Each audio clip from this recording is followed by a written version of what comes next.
him for policy violations, I guess, talking about other platforms and stuff other than YouTube is a policy violation. So just talking about that was a no-go. But Ashton's been diving into a lot of the technologies since he became convinced that those videos were from the Espers system and legit, leaked from a source in the Philippines.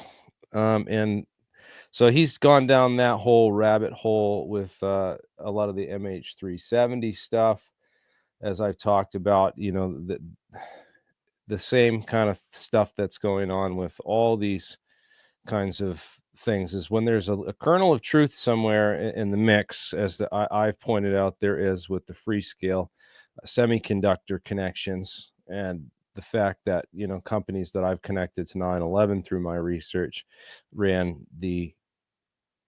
bought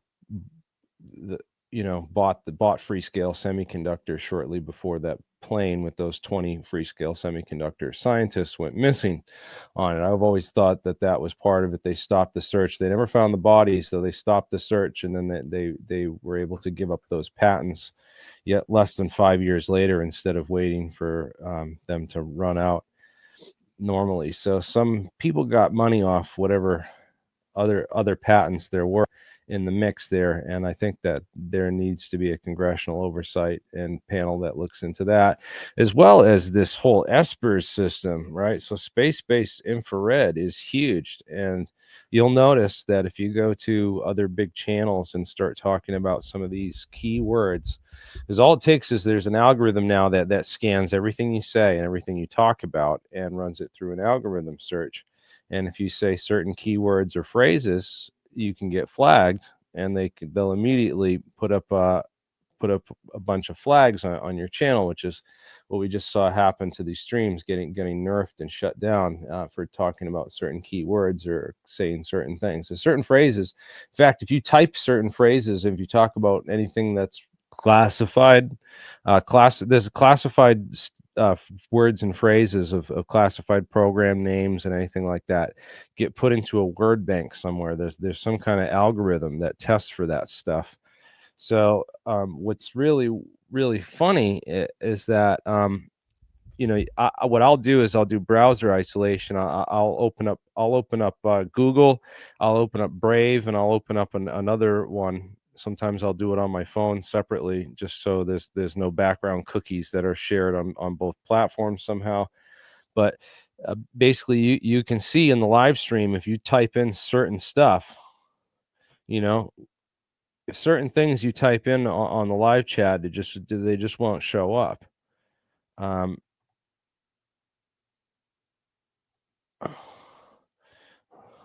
Right, if I type in certain phrases, you see it says it shows up for me, and it might show up because I'm an admin on this particular channel. I noticed that admin comments don't get censored. They're not able to censor those the same way that they censor just normal user comments.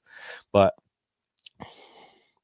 I mentioned something classified that's related to a classified program, and a lot of times it will get censored and just and censored off the chat. So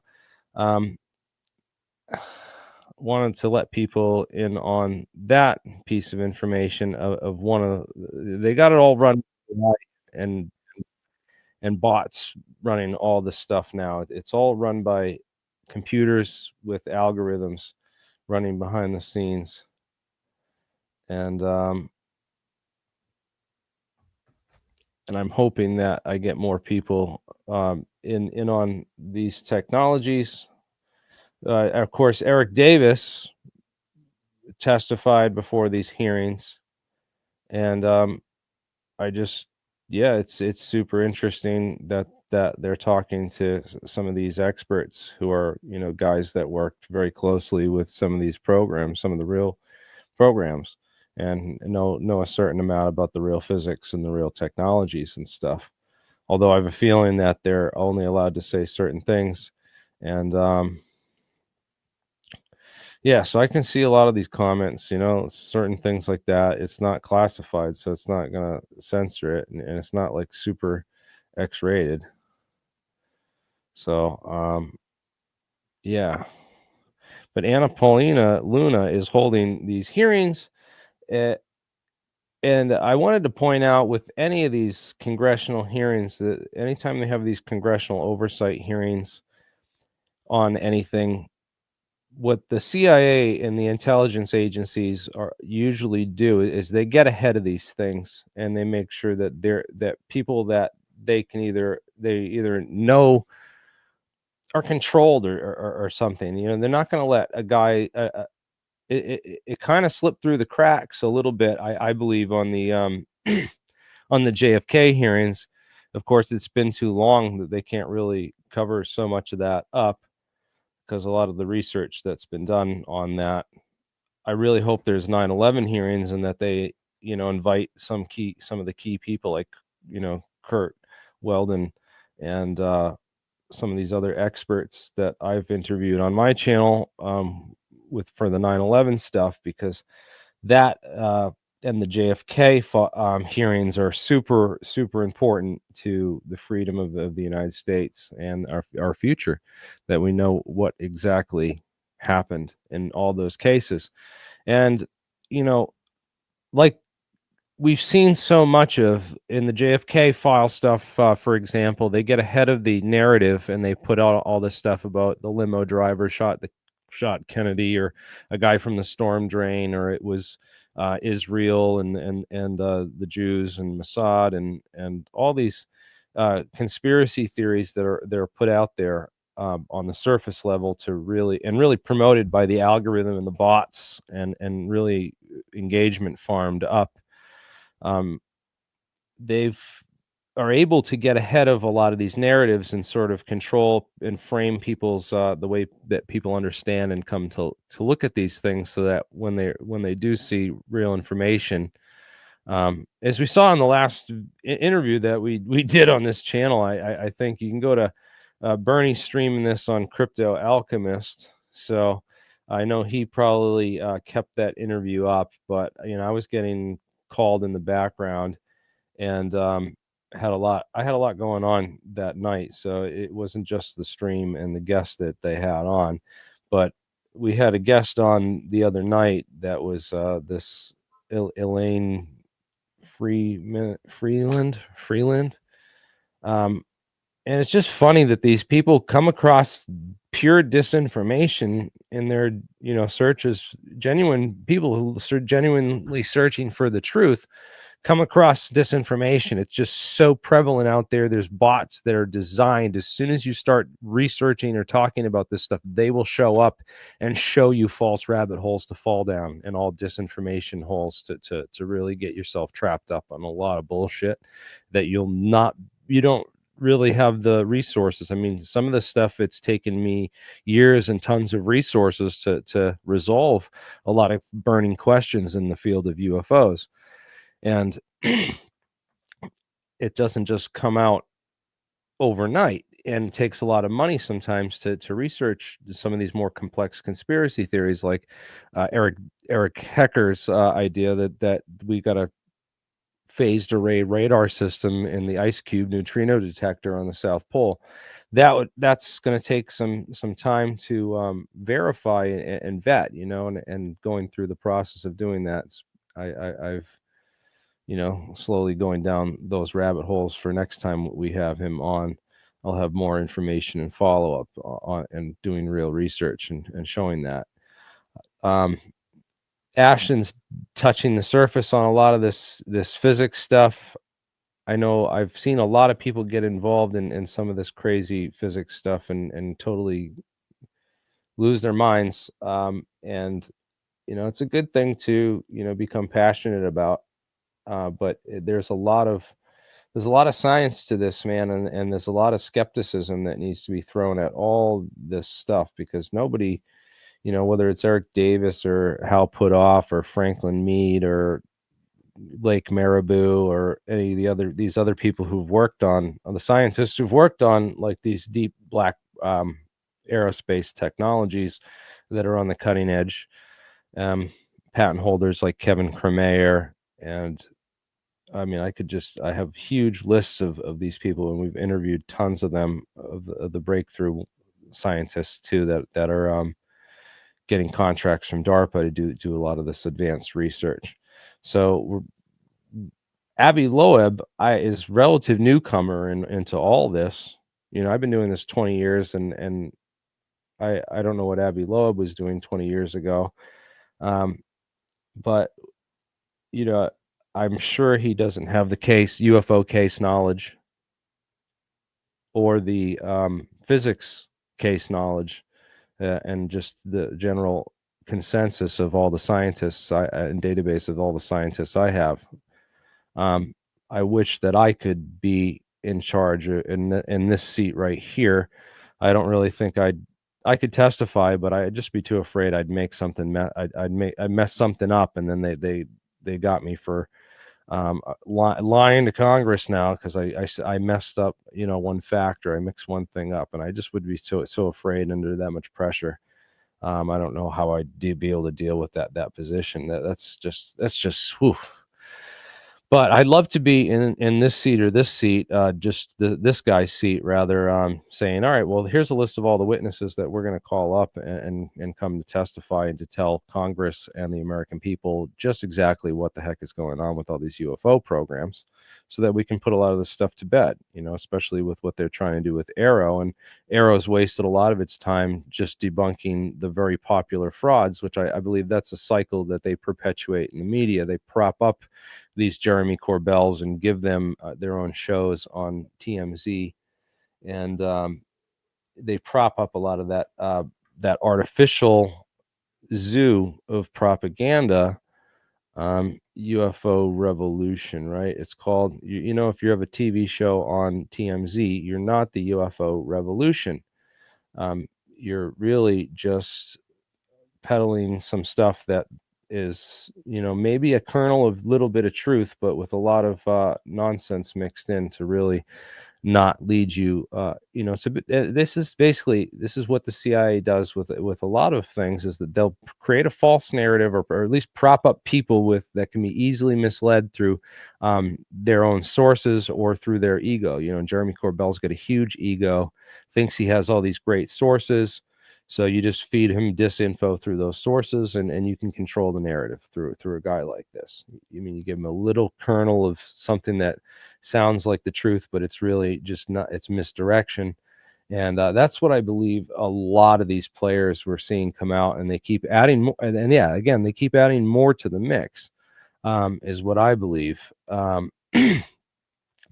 believe that a lot of these guys were, falsely inserted into the narrative. Yeah, and many of them, not just one or two, just a lot of them. And I also believe that the community that's risen up within ufology, and Dan, Solar man, I'm gonna bring you on this right now. In fact, I'm sending you the link, because Dan knows this more than anyone in this field. He's been a researcher for even longer than I have, and I just sent that link to your email, Dan. If you're good to join us, you're welcome to.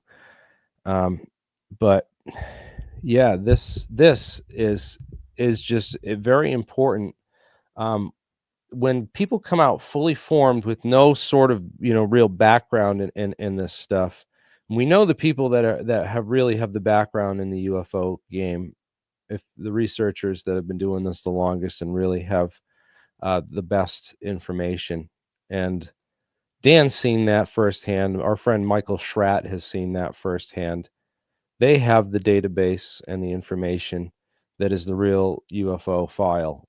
And this made for TV stuff is sort of is interesting entertainment, but for instance, I was at the UAP hackathon, as you guys know, last weekend, or maybe it was the week before that, and let me see, Tim Ventura probably has the pictures posted of this UAP hackathon.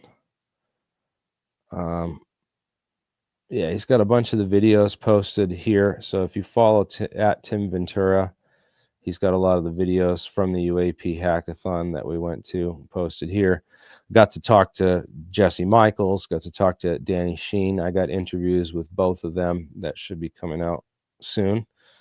We got to meet with Jack Sarfati, and actually, you know, hang out, take some photos, and have a great time. And yeah, we had a great time actually meeting and hanging out with Jack. That was a highlight of the trip. And I asked him if we could. I set up the live stream, and I was going to do that with him, but he said he really didn't.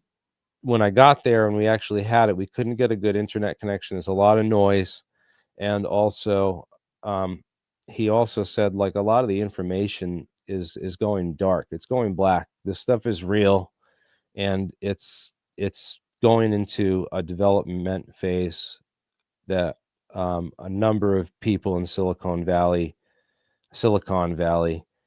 are getting involved with. It's interesting. I didn't get to meet Gary Nolan. He was only there the first night, and then he left. But I did get to meet his colleague and associate here, Peter Skafish, which, you know, it's a strange last name. But no offense, bro. He's an interesting dude. He thinks he's super elite and smart and has lots of friends and connections and stuff.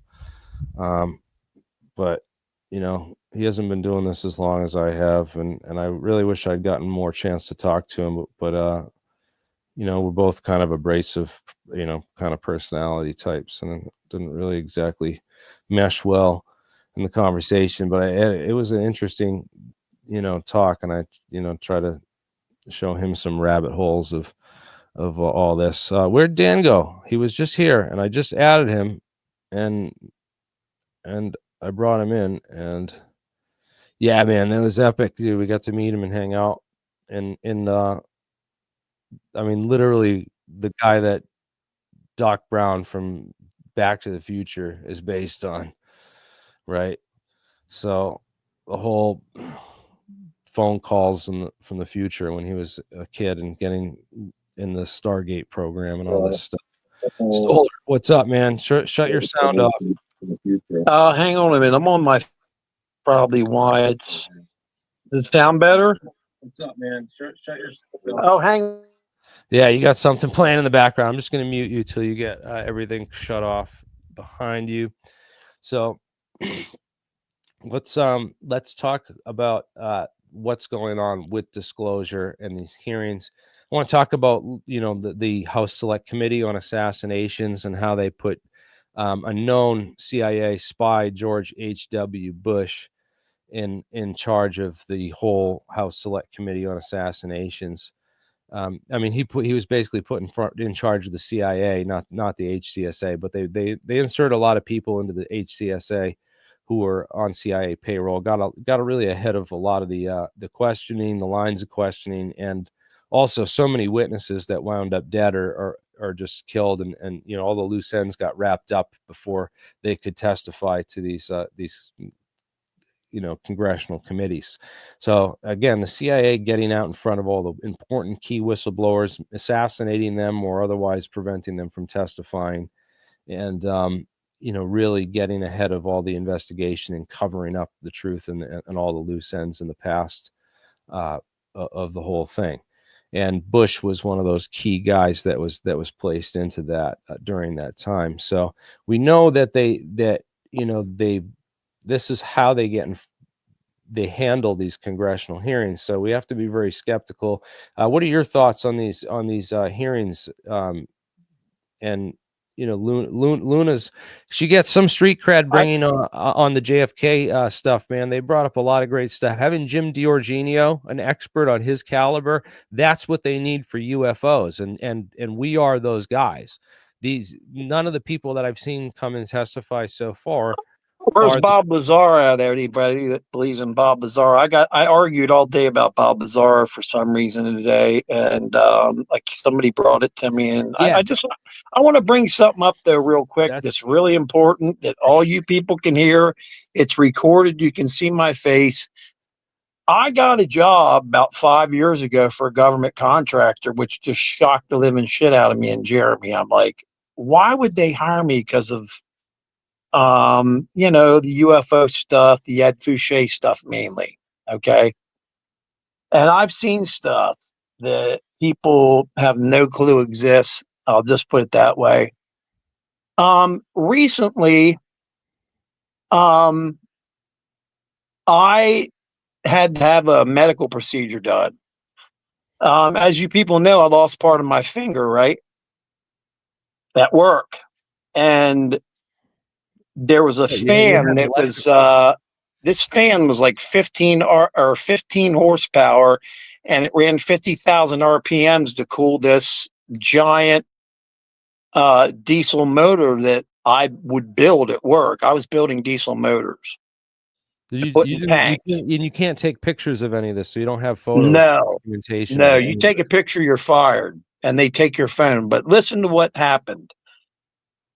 I was all ready to go back to work, okay, because I had to take off to have a procedure done to my back. As you know, Jeremy, I had a couple back surgeries, but they kind of like forced me to do this because they shut down my department where I worked, where my finger was cut, and my finger should have never been cut because they put way too big a shroud.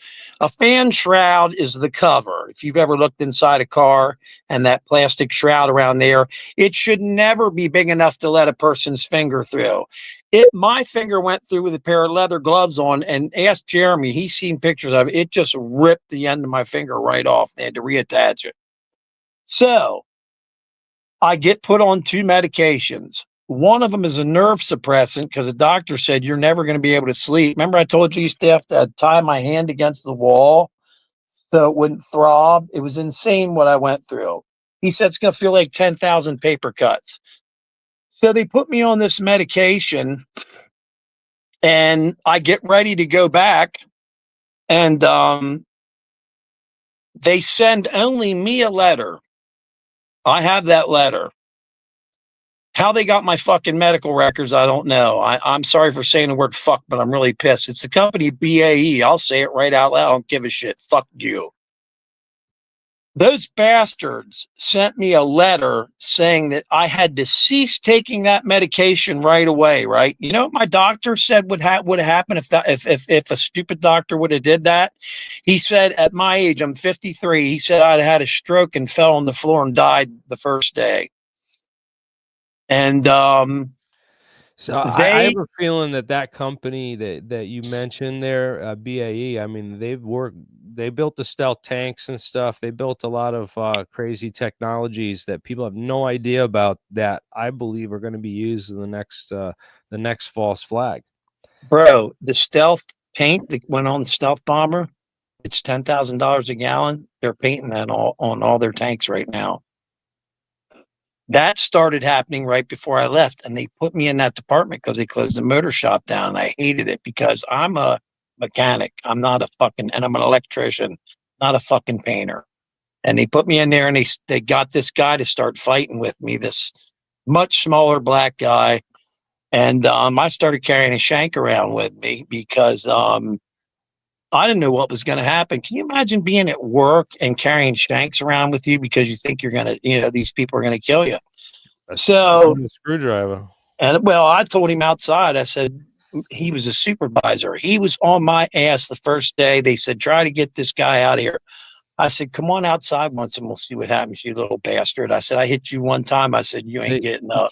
He's about 5'6" and maybe. There's certain things the algorithm will pick up: swearing, violent, suggestive language. Jeremy, your channel was so shadow blocked. I didn't even know this was on. The only reason I saw it was because Bernie, and I'm a fucking moderator.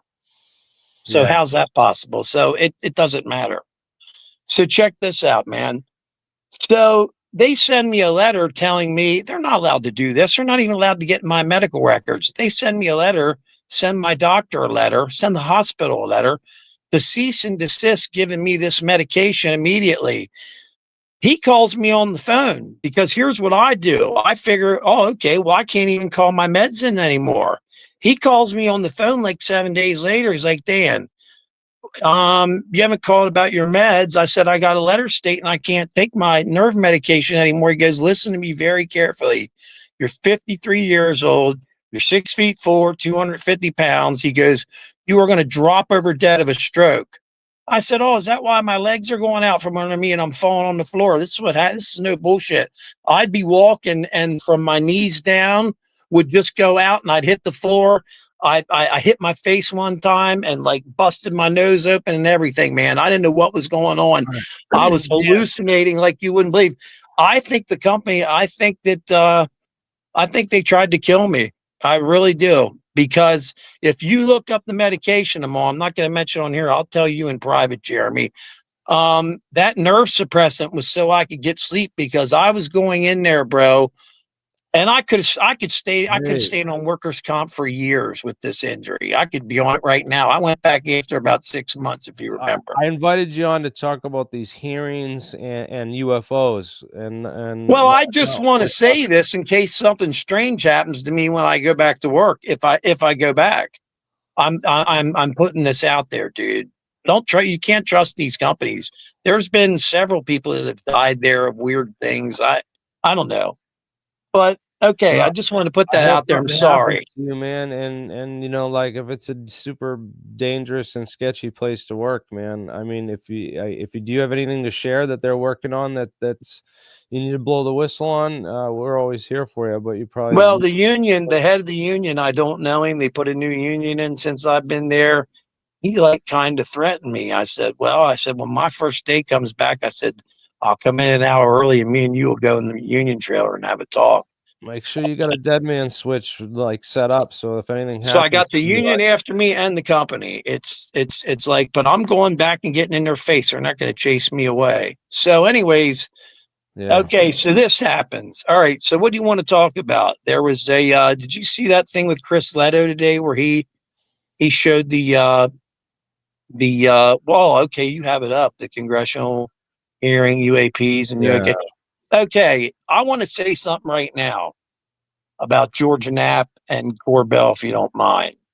George Knapp and Jeremy Corbell. George Knapp called me when I was on my motorcycle one day. I'll never forget it. And it was on Skype, or not Skype, Messenger.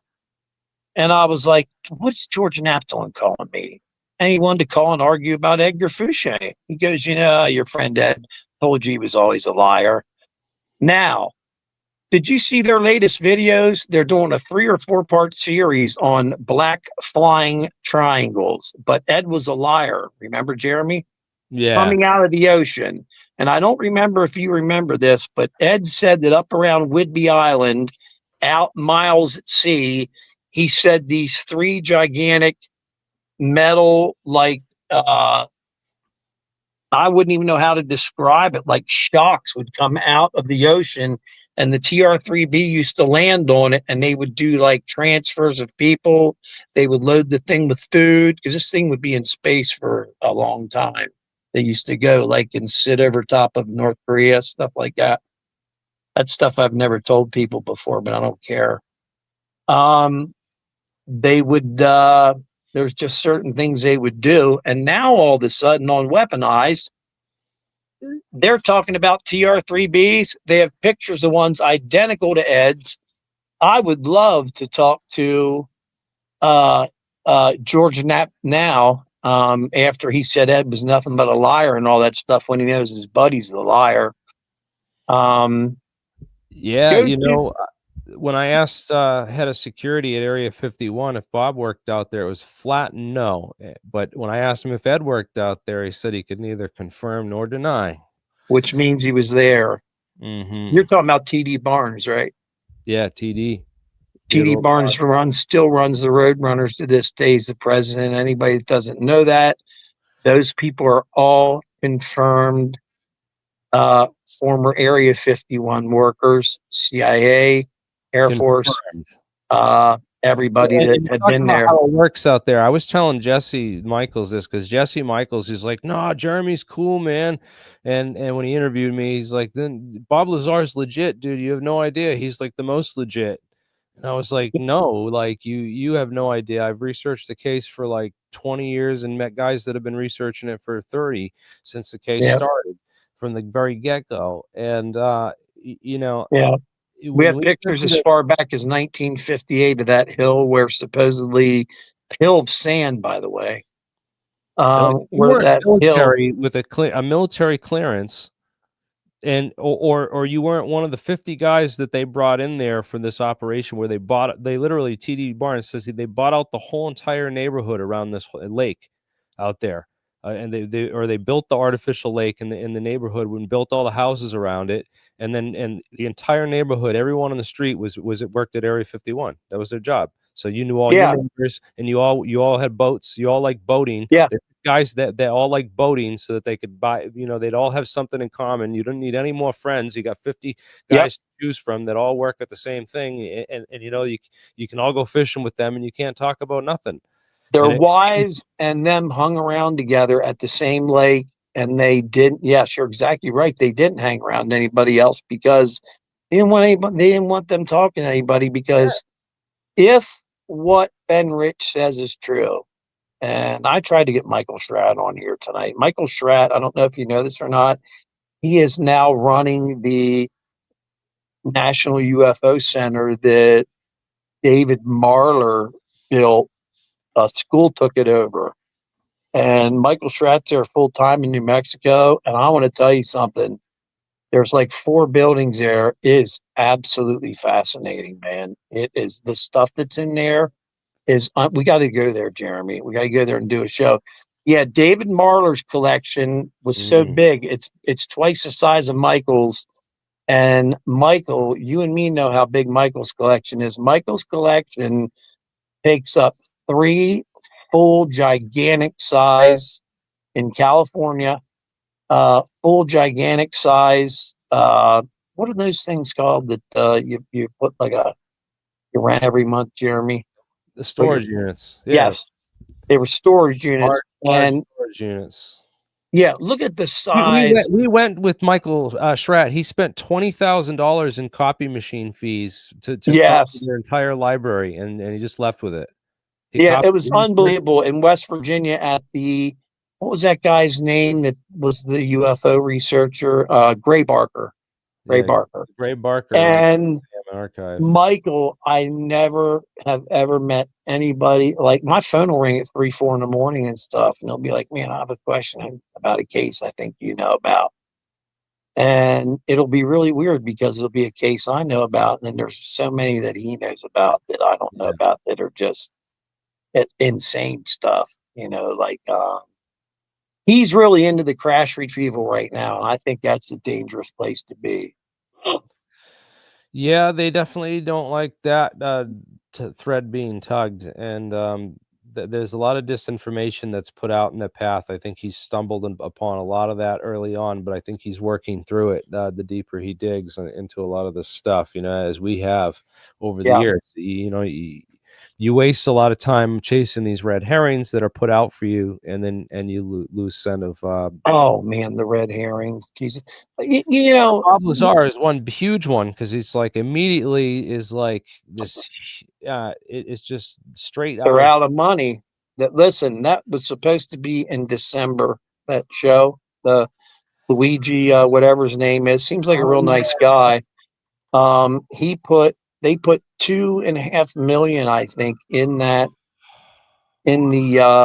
this new show that's coming out, but it's not going to show anything new. Bob, if you're watching this, which I know you watch me because I know for a fact you watch me and Jeremy, we talk to Huff, and there's some things that I know Bob has said about me. I've talked to Bob. Now, here's the thing.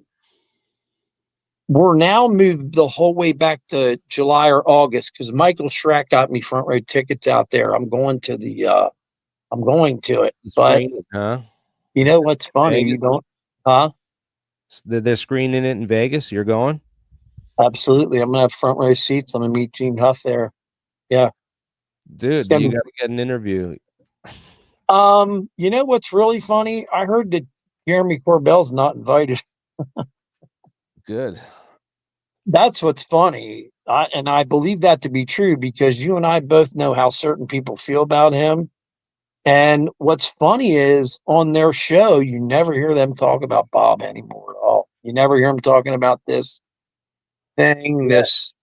They've completely moved on and been like, no, we're the kings of ufology, and they don't even talk about Bob anymore. And every once in a while, he would mention that he's going to get Bob back on, or they're going to do a special on it. But like, it's not a peep, dude.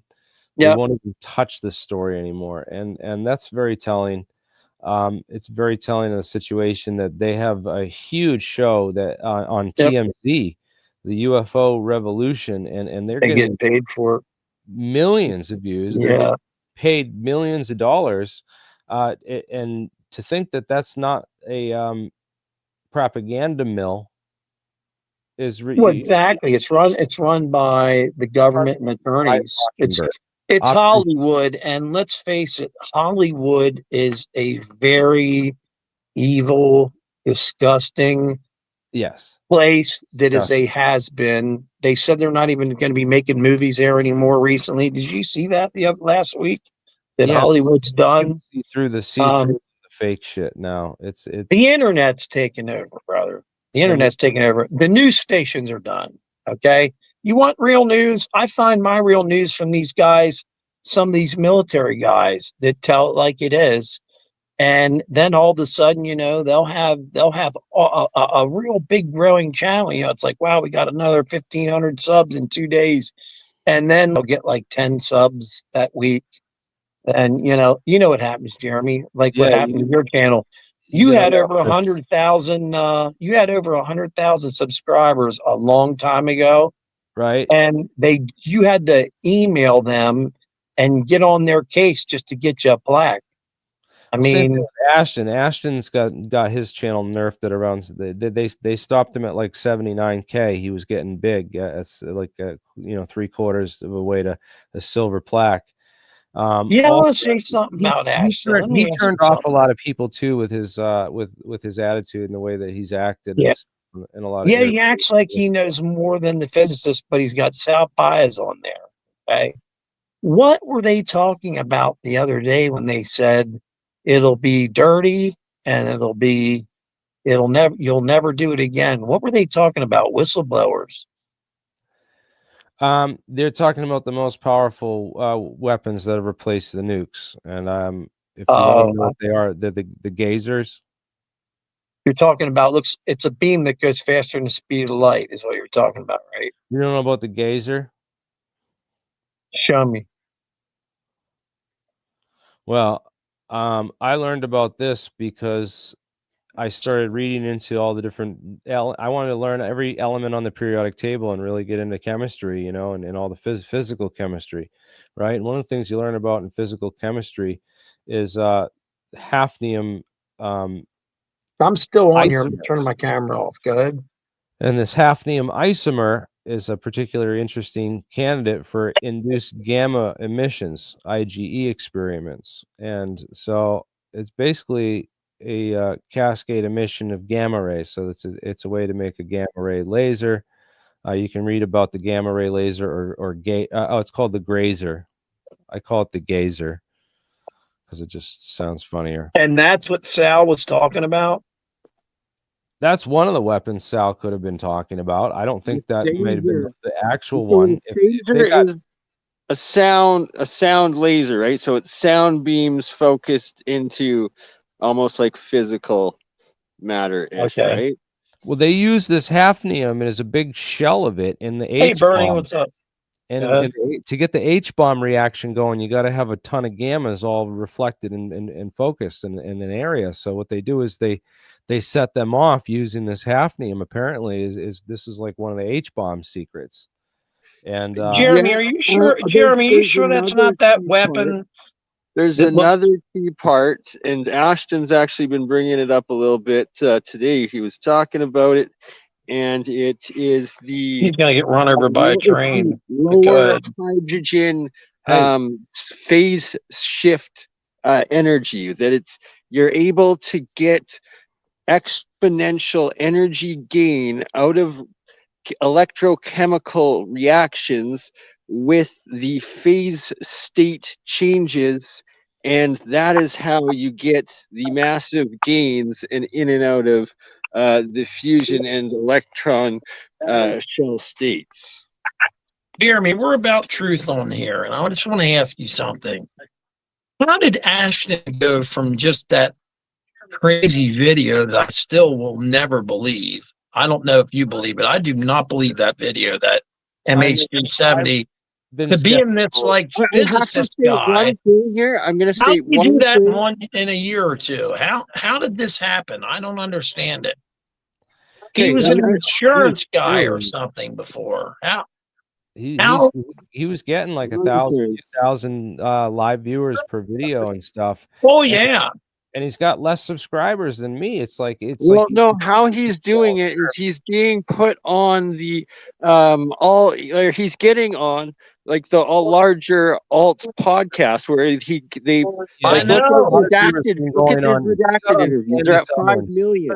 Look at the Candace Owens. They're all in the millions. So that's how he's still sustainably doing it.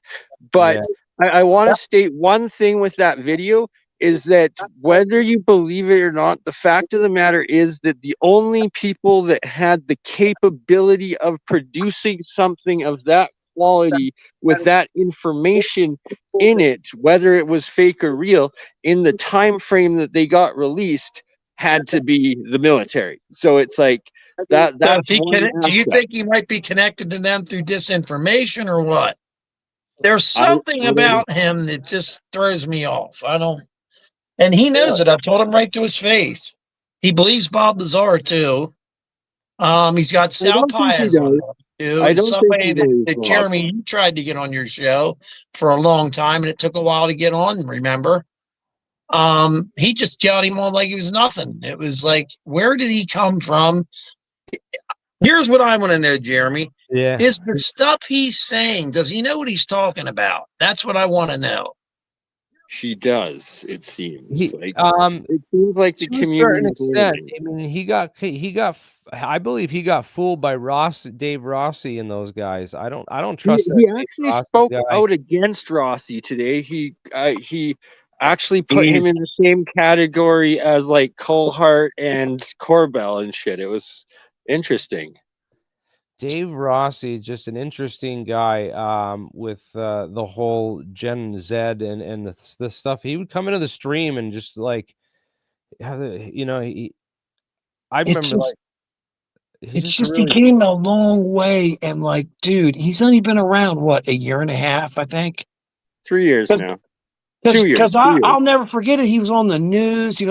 That one, the one girl from that used to be on Fox News. That's hot as hell. That blonde. What's her name?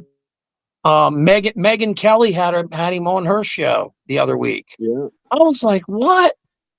It's Kelly like had who on? Megan Kelly had yeah,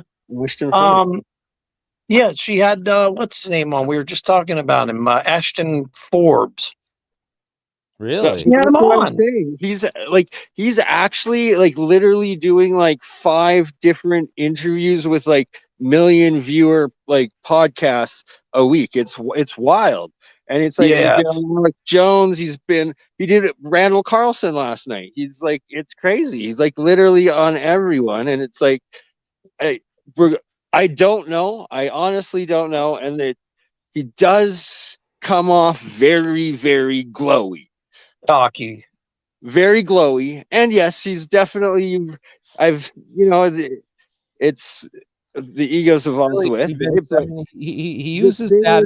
It's a nice vehicle to sell the science stuff. I mean, it works, he's man. Doing the science. That's the one benefit is he's getting him the momentum here in the chat, it. dude. He's watching our shit. Ashton tunes in, man. He knows we dig deep on this channel, and he gets a lot of ammunition from us on stuff, dude. Ashton, I would love for you to join the stream, man. And come on in, dude. I just listen. They showed plenty of evidence I sent to me to prove to me that plane video he's got is total bullcrap. Yeah. I do not believe it for 1 minute. They even showed the guy who took the pictures of the clouds during the day. No, see, that is disinfo because that has been disproved. And it's What like has? the cloud fucking stock photo shit. Like, you know, that's absolute bullshit. But what has been proven is that there's like every aspect of those videos Thanks, is Ashton. I appreciate that. is the pure like signals in like it meets the military criteria of the actual video that had to be like the what would have been recorded from the military spy like infrastructure. It's like no random person could just come up with all of those details and knowledge and think and include all of it into I think Ashton's going to jump in and join us, but I wanted to he did a reality check on this Ashton Forbes theory. I don't know if you guys seen the Ross Coulthart. Yeah, I watch all his stuff. Some people don't like Ross.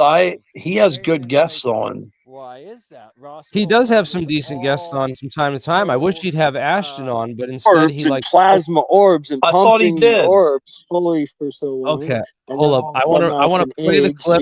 An egg thing, and Ashton is here and just says debunked because of the cloud pictures, but the cloud picture, some random person claiming that they took a cloud picture does not account for all of the classified military. How do you wait a minute, listen, Bernie, how do you know this for a fact? I don't get it. I don't get how you know.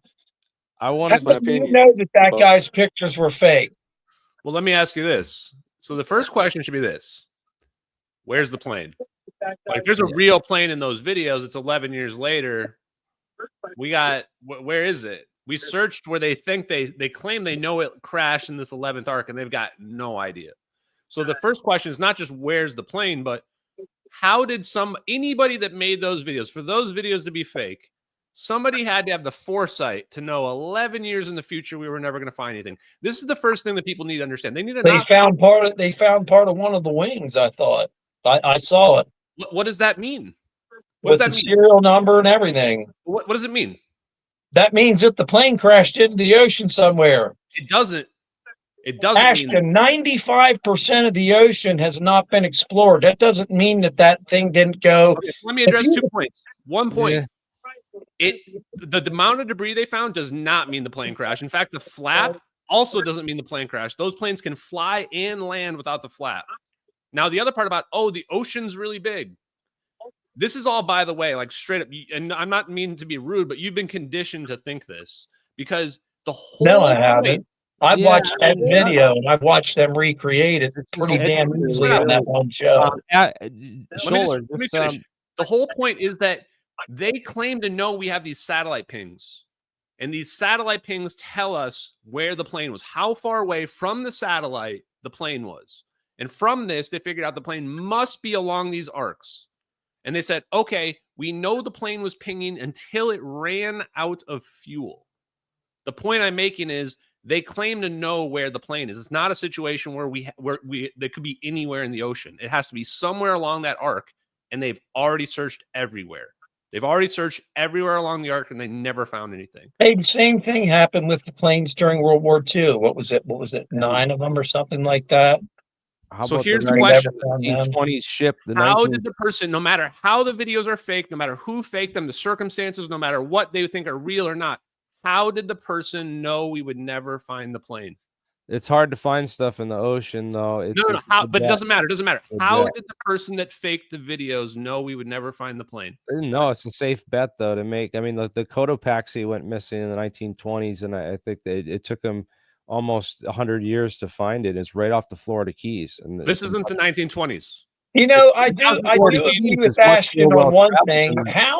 Where would the luggage, you would think, would at least float? That's one thing I always thought of. And luggage is always like bright colors so you can see the damn stuff. So yeah, here's the problem, right? Is that hey, and I want to tell you something, Ashton. You're wrong, because I was one of Warren York's best friends. We studied MH70 for years, and he claimed that it went into like another dimension, is what he claimed. That's what he claimed. He would probably be right along with you. And Warren York was one of the most brilliant people I've ever met in my life. He was an absolute genius who worked for the military, was in Vietnam, all kinds of stuff. He died a couple years ago. He was convinced that thing went into another dimension. Absolutely 100%. So here's the point, though, is that the cloud images. So they just planted the cloud images from the actual surveillance, not from the videos. No one took pictures of the videos and then put them onto the internet. Way too complicated. No, the intelligence community that was recording it just took it. Whammy footage is actually pictures that they stacked together to make video. And in fact, the whole point of the software is that can do that.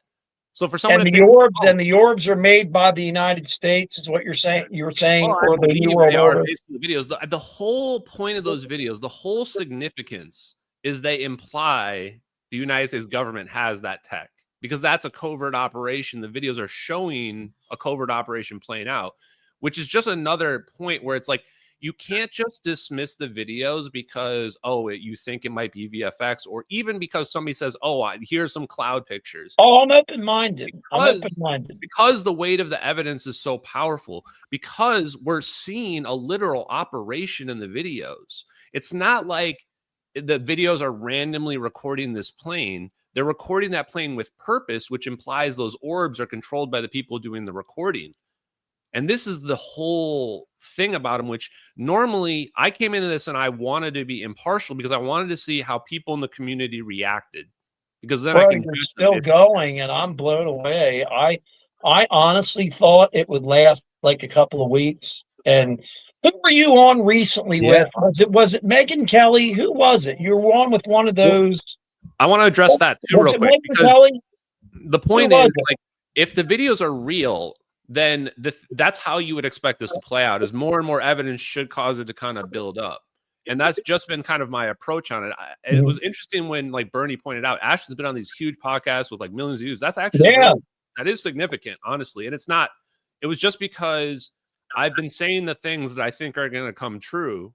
And then you hear crazy shit like the White House science guys say that we can manipulate space and time. And now everyone's going, this guy Ashton's been like yelling that we've figured that out. When you say the White House science guy, are you talking about Eric Davis? No, Kratsios, the advisor to the president. Oh, okay. Yes.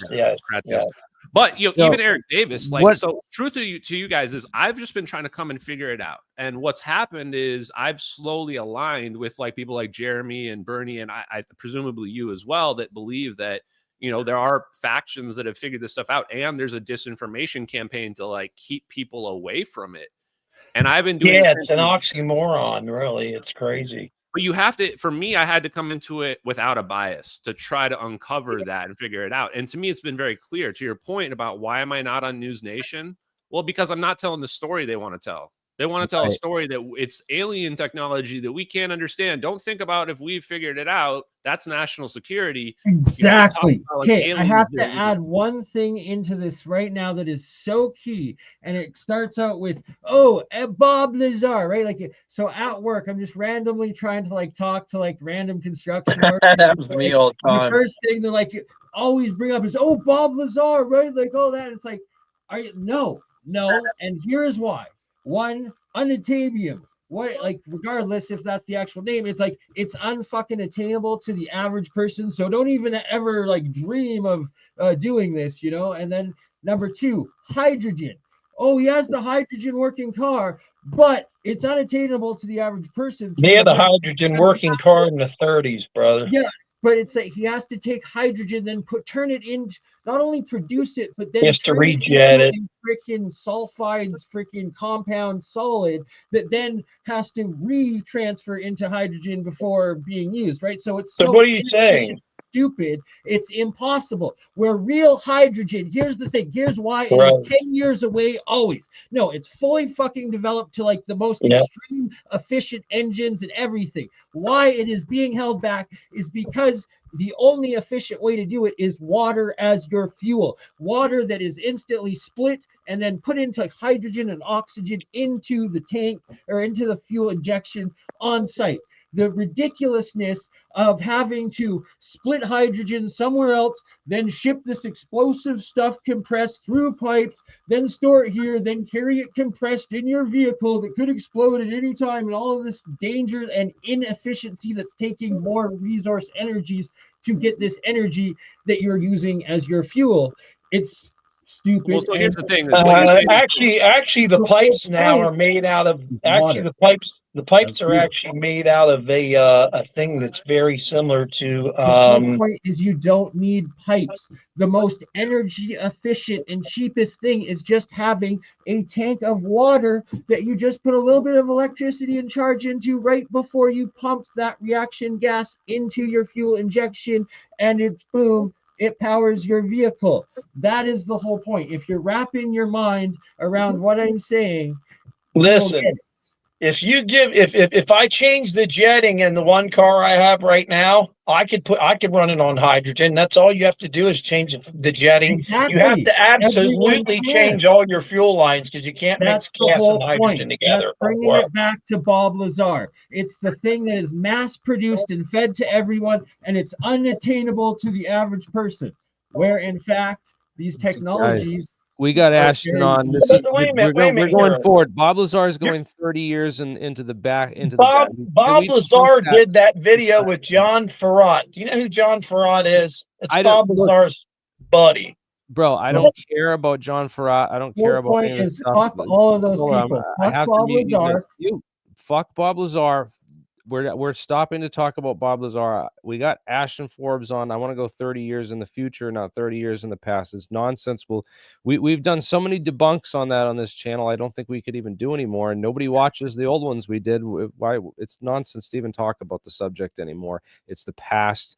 We have to talk. You know, when Ashton's getting on these podcasts and in these big channels, this is an important opportunity because we have an Overton window. There's only so many times they're going to allow this out in the news cycle before they squash it, and you need to we need to ensure that you're getting key information out there into the public's mindset, that you're not getting, you know, because we can sit here and argue too all night over, you know, what Ross did, you know, and Ross Coldheart's reporting on the Ashton Forbes drama, which is, you know, to go after the, you know, nitpick the credibility. And do you know why he's doing that though? It's because they're the gatekeepers. And yeah, so what's crazy? Can I just finish this? Yeah. I just want to make one point. I'll let you have the floor, Ashton. This is so key because he says right in the thing is that Ashton believes that aliens zapped the plane and warped it to another dimension. And I watched a lot of your shows, Ashton. I think I'm a moderator on your channel just because I help fact check and get a lot of science stuff for you when we talk. I love those streams the most. That's my jam. And when he said that, I'm like, dude, Ashton totally rejects the idea that it's extraterrestrial technology. He talks about all the programs, about all of our stuff. He says this is our stuff. So when, you know, I'm like, this is bad reporting. This is poor journalism on behalf of News Nation and Ross. And he says, oh, I don't care. The videos are fake. And that's all that matters. You know, as long as we can debunk the videos and assure that those are fake, then none of the other stuff matters. And I said, no, all the other stuff matters more important. And you're, you know, throwing the baby out with the bathwater that you've seen. So yeah, I think it was very telling. But yeah, go ahead, Ashton. I want you to elaborate. I just wanted to. Yeah, the hypocrisy is pretty funny where they'll be like, oh, you know, this has been debunked, but like, you know, he's pushing what that egg video, he talked that egg video up as being like the proof of all the, you know, the crash retrievals. I'm just like, bro, how can you come at me and say something's been debunked and therefore we like shouldn't listen or talk to somebody? Like, right. And like you said, you debunked everything they've ever said. And then the other point as well is like, why is he even bringing this up? They've been silent They have never mentioned me. And that's the other thing I noticed is they don't mention me. They don't mention MH370, but a lot of them have been cornered on it. And some of them have spoken. It's because they're getting pinged about it all the time. Yeah, people are messaging them, and they right? should be, you know, and they should be, exactly. And they're getting tired of it, right? And so he's kind of blowing his well, he hasn't done his research, man. He hasn't even looked into any of this stuff. And if he did, he'd be like, holy shit, and reporting on, you know, but I don't even think they're allowed to report on a lot of the stuff that we are as independent journalists are actually finding and reporting on. I think it's so cool. Take a good close look at him. I think he is an alien. There's something about the way he looks. But I want to say something here real quick, Jeremy, that has to be brought up. Who was the first guy that talked about the SR-71, let's say? Ed Fouché was the first one that ever talked about orbs and stuff that almost looked like it was alive, flying around the front of the SR-71 Blackbird at its top speed, like it was doing nothing. And he did that as 1998 IUFOC presentation. We can go back and watch that. Ed was the first one to say that. And I don't remember anyone ever saying anything like that. And it's similar. It would be exactly almost as what the Ashton is saying. That's what freaks me out about the whole thing, because Ed said that it was orbs, and Ed said it was like they were alive. He said it was like they were human. And remember this, Jeremy? Ed said this. He also said this, and the pilots get sick. Ed said that the one pilot, I know his name, I'm not going to say it. He's still alive. I've spoken to him. He said it was like bees on my brain. He said it sounded like bees inside his brain, and it almost made him go crazy when these orbs were flying around, and it was 2 and 3 all the time. And they were going around this thing, and it was going like, I don't know, 3,000 miles an hour max speed. They never declassified the max speed, but I think it's like, what, 3,800 miles an hour? Yeah, Ed said it was like bees. Play it once, Jeremy, where he says that part. He's the only one. He was the very first one, but Ed's the liar, though, right, Nat? Yeah, Ed's the liar. Now you're talking about the TR-3B coming out of the ocean, aren't you, Jeremy? And Foggles too. Bob Lazar never mentioned the Foggles. He said they walked around the base with nothing on it. He never mentioned exactly. You don't forget discomfort. Yes, and I want to hear that part where Ed says, about the damn. It's really interesting. I want Ashton to hear it. Yeah, let me find the part about the. I'm gonna have because Ashton, this is so important. Ed was my best friend, and I know a lot of shit that he's told me. And when you came out with that video, I'm like, wow, that. And then everybody just said it was fake, and I was like, yeah, well, maybe this guy's just fucking with people. Well, what you said is exactly what Ed would say. He would say the control was incredible, the speed was unbelievable. They were orbs, but he said it was like when they got close to the pilots got sick, and it was like there were bees in their brains, he kept saying. And imagine that sound, like thousands of bees in their brains going off, and they couldn't the operation. It was designated the SR-71 Blackbird. My friend Chuck, an SR-71 pilot, related to me an in-flight incident he had in the 1970s. He was returning from a reconnaissance flight, was at an altitude of 74,000 feet and a speed of Mach 3, 3 times the speed of sound. He noticed something flickering in his peripheral vision. Hovering over his left wingtip was a ball of dense plasma-like light. When he stared at it for more than a few seconds, it hurt his eyes. Chuck tried to use his UHF, VHF, and HF communication sets to no avail. There was nothing but static. Repeatedly glancing at the ball of light, he watched in amazement as it moved effortlessly about his aircraft. At one point, the light positioned itself a few feet in front of the spiked cone of the air intake inlet. The enormous amount of air rushing into the engines should have sucked in and shredded almost anything in its path, but the light orb was mysteriously unaffected. The light, he noted, acted in a curious manner. if something inanimate could act in a curious manner or act in any manner at all. It moved from time to time to other parts of the aircraft, staying until its approach to Beale Air Force Base, California. It was inside of the air base when the plasma ball finally pulled away from the aircraft in a wide arc at ever increasing speeds. Of course, after reading this incident report, his operations commander told him never to speak of this incident. When Chuck related the story to me, he was absolutely convinced this plasma ball was controlled by some form of intelligence. I have over 24 stories from pilots of similar incidents with UFOs and plasma balls. What's that sound like? Have you ever heard stories about missing memory?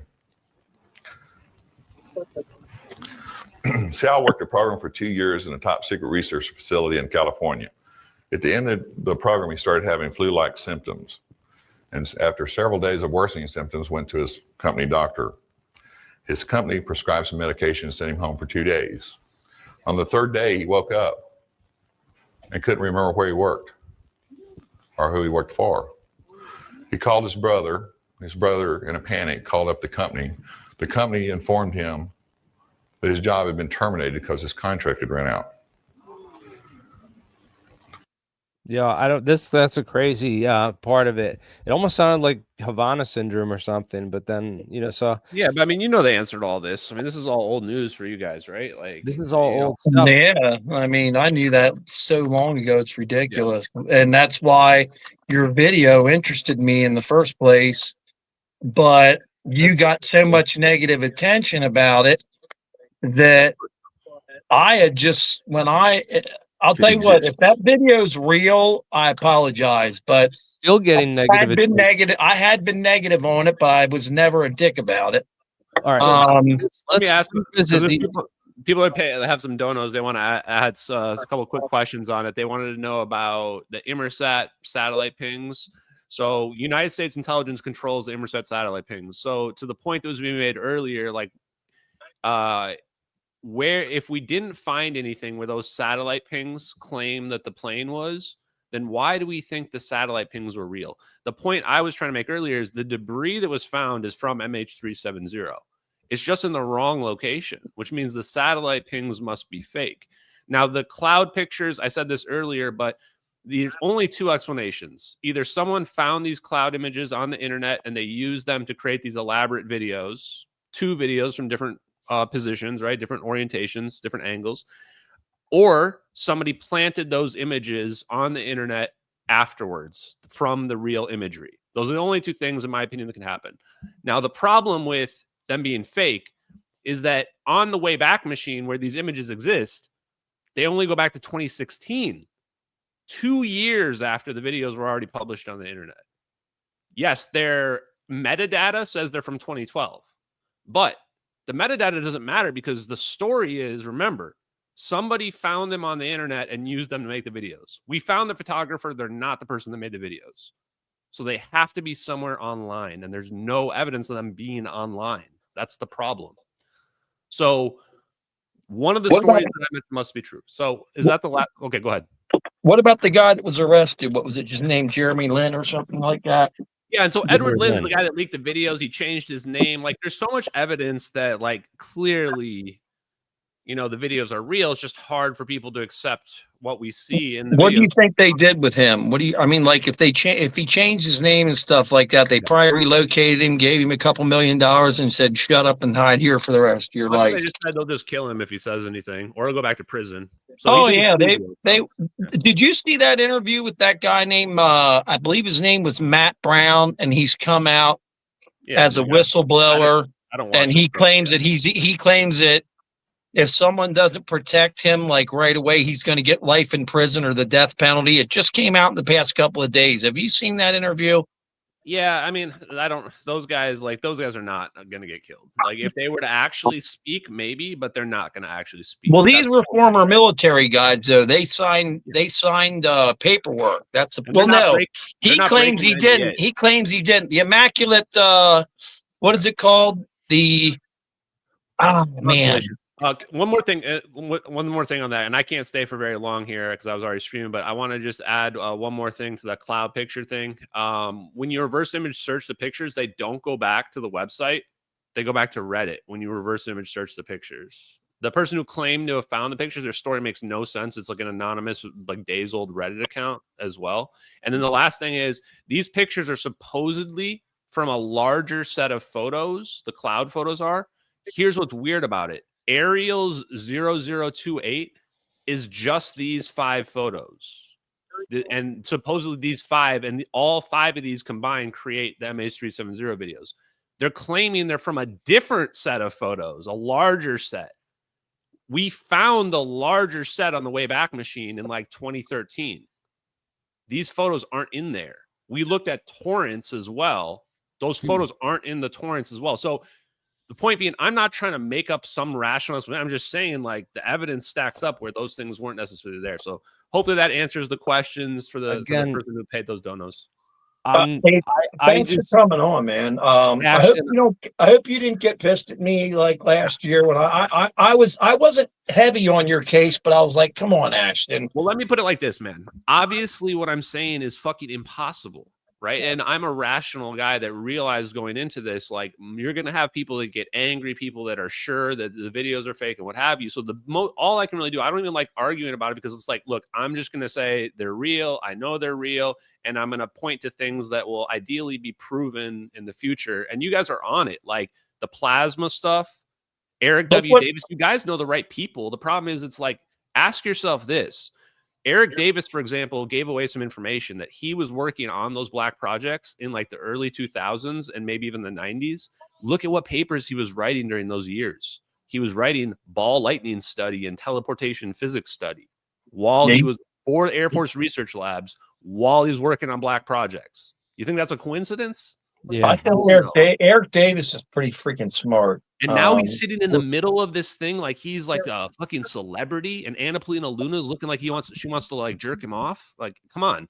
Like, obviously, if you read between the lines here, they figured some shit out, you know, and he's the main guy. And the question you should ask yourself is, what is he not saying? He's talking about the 5 different types of aliens, and you know, Hal Puthoff will talk about remote viewing for 2 hours with Joe Rogan. But are they talking about free energy? Are they talking about cold fusion? Are they talking about how to stabilize a ball of plasma? Are they talking about teleportation? They're not talking about any of that, right? None of it. But that would all be national security, right? Talking about for 15 years. It's what I've been working on and talking about. It's the real stuff, and that's what Ashton has been finding, and also correlating. And it's like everything Ashton has put forward so far in your MH370 investigation, like Edward Lynn. Like, if it was bunk, why hasn't he come out or sued Ashton? Why has he changed his name and moved and avoided, right? Like, there's just so many other bigger things. And then there's, why is every single one of the fake mainstream media UFO gatekeepers like Corbell, like Cold Heart, all of them instantly, they just say, oh, there was the cloud pictures. It's the Mockingbird media, their straight go-to thing, and then just, oh, don't pay attention to Ashton, he's just a grifter. When you look into his work, it's the exact same stuff, science, we've been putting forward and working on for the last 2 decades. So, you know, that's just if we got Ross on here, we would eat him alive. That guy doesn't know a damn thing. He just interviews people. And here's the thing, he's just gotten into this in the last, like, what, 3 or 4 years. Yeah. Good luck, buddy. It takes like 25 years, 30 years to figure out what the hell's actually partially what's going on. How about it, Jeremy? Well, how long have we been doing this, bro? I met you in like 2007, and I had already been doing it in the early 90s. We're OGs, man, and because of us, we're able to accelerate newcomers that are do right. So right here's one last thing to tie it together. You are the OGs. You guys were Ed Fouché. Ed Fouché was the TR3B, and then it's like, why was Cold Heart always pushing, and Jeremy Corbell, they were always pushing the orbs before Ashton Forbes came along. Now they no longer do that. And then now they're all of a sudden, before they were always against the TR3B, and now, oh, it's 2 triangles. And so it's the flip. Why is it? And it all, there's no freaking It's such a key coincidence. because let me tell you something about knowing Ed Fouché. Just recently, just like when Jeremy will tell you this, all three of our computers would go out at once. Jeremy's would go, mine would go, Ed's would go, wouldn't they? Wouldn't they, Jeremy? They would just go. I had two computers blow up. I think they were listening to and monitoring all our conversations Yep. with that. I So had can two I just tell you guys computers one blow up. before I drop is that so my evaluation has been that for you guys, like the reason why I come on these podcasts and streams is because like I think you guys have been figuring out the science way before me, you know, and credit to you guys on all that. I think that you just didn't know what is the end goal, like what is it that they actually have that's real versus what's just make believe, and how would you know? There's no way to know exactly, right? And I came in. Why we have the labs. And I came in and I found the answers from those videos of, okay, this is what they have, but I don't know what it means, how it works, how do you get there, right? And start working backwards. And we just kind of converged in the middle. And then and that's how we kind of done this stuff. And for me, the reason why it seems like I'm like a spook is because I've basically realized that early on, this was a propaganda war. And I'm just going to play like it's counter intel, which is, okay, what are their narratives? Okay, it's aliens, whatever. What's the counter narrative? Oh, well, how's that UFO flying around?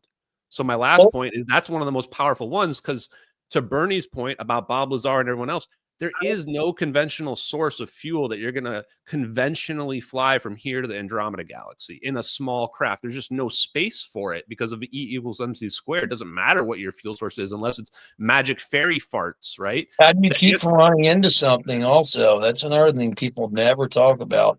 You get larger as you keep going. The faster you go, the larger you get. Yes, exactly. So that's what stops everything. So the point is, there must be something. There's another form of travel, and I don't give a shit what anybody thinks of what I say here. I think it has something to do with going through the ocean. I really do, because there's something tied into the ocean. How do we know there's not an inner Earth? How do we know there's not? All right, you're going way too deep, man. You guys have way too much. Keep fighting those narratives. You don't have a lot of time. I just want to say this is what I want to say. We have to be skeptical, everyone. I'm going to mean, you know, I'm always skeptical of everything. There's so much disinfo in this space. You have to just ask questions about who's who and who is everyone in this whole mix, and how do who's working for who, and are we inadvertently pointing people in the wrong direction, wrong information. So I think it's key that, you know, don't get caught up in these conversations about the videos. Focus on those scientists and the scientists that were on the board, those planes, and the science are the strongest key to breaking this case and actually getting somewhere and getting to the bottom of it. I've always said that. I've always, said I'm never going to win the debate over the videos or any of the other more esoteric stuff on this channel. It's not where and that's the infighting that wrecked 9/11 Truth. I want to talk. I talk about this. The same methods that they used to destroy 9/11 Truth, they're using to destroy your MH370 Truth, and they used it to destroy these hearings with the UAP Truth by the people that they put in charge there. I watched it all happen. I've lived through it for 20 years, and I'm trying to share that information and that warning, because you don't want to get lost in that infighting and getting lost in those things, or that's just going to tear everything apart, and everyone's going to lose sight of the nuggets of truth that exist in all this stuff, which is the technology that we're after, which is very fucking real. And they killed those Marconi scientists. They killed Eugene Malov and many others over the technology, and they put out massive amounts of disinformation to hide the real technology. So yeah, we're in quite of a mess right now trying to resolve all this. And I thank you for your efforts in the information war. And the best way to prove you're not a disinfo agent is to get me on your damn channel soon for a recap, man. Let's do this. Yeah, actually, that's a good idea. Maybe, actually, I was planning on having you come on next. So I want to do some more stuff with other content creators and help just, spread awareness in general and get people's names out there. The key way to get through the censorship, the algorithms, and the shadow banning is by the multi-streaming this stuff and multi-publishing it and just getting the real science out there. And anything that's real can handle scrutiny. That's the point. And you don't crumble so far. It hasn't crumbled, and it keeps coming under scrutiny. So anything you work on, especially cold fusion, alchemy myself, like average person, that's wackadoo. But You put the science, you put the results first, and it stands up. Yeah, no. Well, the other thing too is a lot of people like would rather correct you and feel smart than go up against something where they can't really correct you and don't feel smart, right? So that's why I think the videos the argument have attracted so many people, because they're like, oh, I know video editing, and this is Exactly. and they have some kind of hill that they can stand on in the whole fight and win a couple battles on the battlefield, but really. The truth remains, far in the distance if they're not going after the scientists and the companies like I mentioned, Blackstone Group.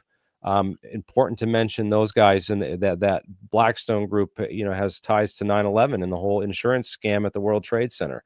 So I would like to put forward one challenge, and it's for the MH37 Ashton debunk. If you want to claim to debunk Ashton's case, legally debunk that Edward Lynn is not the leaker or involved with that whistleblower. Because until you do that, that doesn't come under scrutiny. You don't pass the scrutiny test, because that needs to be taken into account.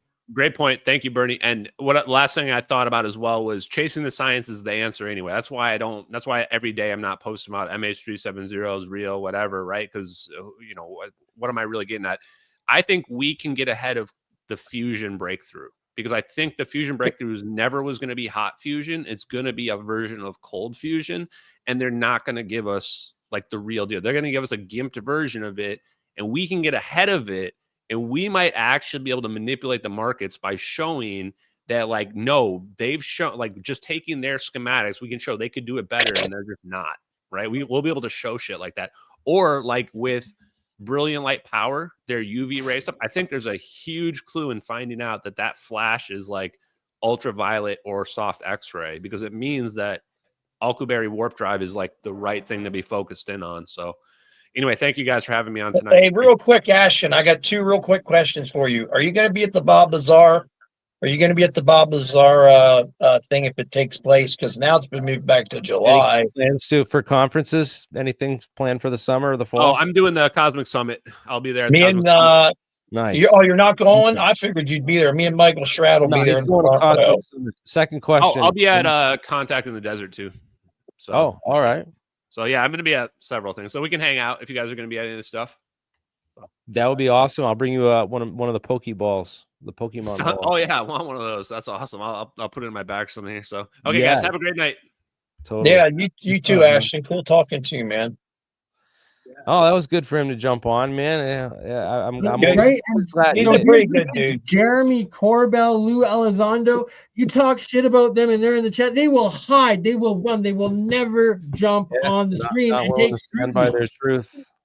Bro, I'm going to be hanging out with Gene Huff. I'm going to be rolling with Gene Huff at the Bob Lazar movie.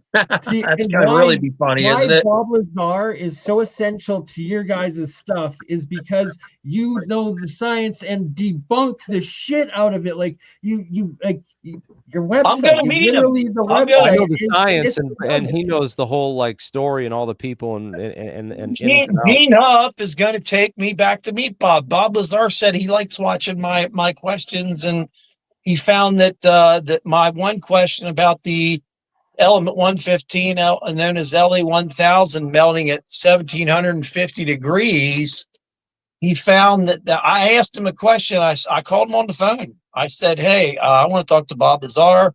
It was kind of arranged. I said, I have one question for you. I said, if Jeremy, what's that? What's the term for when the atomic explosion takes place inside the thermonuclear reactor? It was thermionic. He said it was.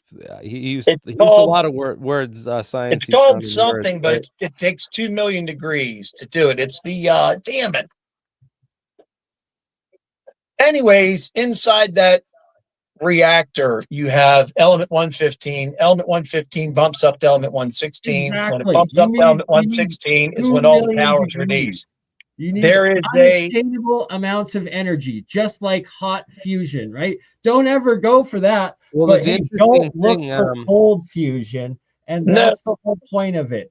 No, Bob says no. Bob says it's what Bob says it is. He says it's 2 million degrees, and you look it up. It's 2 million degrees. It's I can't remember the damn word for it now, and I have that stuff in the back of my brain. I would just like to say one thing, and I'll shut up and leave because I have to actually get back to our Free Energy Friday League of Extraordinary Inventors stream with we got Steve Ellswick on and a bunch of other guys. But point being is that Bob Lazar, Jeremy Cowbell, Lou Elizondo, Ross Colhart, they are all fake as fuck compared to at least Ashton. You challenge and he comes on. None of those have ever addressed and come on any of your streams for the 10 years you've been doing it. So until he never went to Congress. That's just, you know, they don't pass that test. At least this guy is able to address things, right? That's all I'm going to say. That Congress nuclear isomers are well known, so it's possible. I mean, the hafnium jumps up to element one element and down an element in the process of this reflection of the generation of the gamma rays. It's actually part of the that can happen, right? So it does happen, and it is related to classified nuclear stuff that they were working on. I mean, this was H-bomb secrets and stuff. He might have known or heard some of this stuff. So it's an interesting. There's a lot of real physics and a lot of weird stuff that's classified, woven into the Bob Lazar stuff.